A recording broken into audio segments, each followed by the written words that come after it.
If your HVAC system behaves intermittently, start with a focused, methodical troubleshooting plan to find and fix the sporadic fault. Begin by documenting when the problem occurs and what the system is doing at those times, noting date, time, weather, and any recent work or events that might correlate. Inspect all electrical connections at the thermostat, furnace or air handler, and outdoor unit, tightening any loose terminals and replacing frayed wires. Intermittent faults are often caused by vibration and thermal cycling loosening connections. Power cycle the system at the breaker for 30 seconds to clear transient control board states.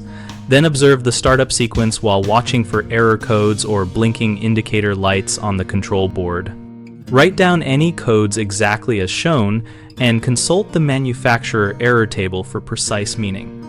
Check the thermostat wiring and settings by removing the thermostat cover and verifying each wire is fully seated, then temporarily swap in a known good thermostat, or use a multimeter to confirm consistent signal voltages during a fault event. Inspect condensate and pressure switches and float switches for sticking or intermittent contacts, gently actuating them several times to verify reliable operation and cleaning any corrosion or debris from contact points. Evaluate the compressor and fan motors for intermittent starting by listening for clicking, humming, or motor stalls and testing run capacitors with a capacitance meter, replacing capacitors that show more than 20% deviation from rated value.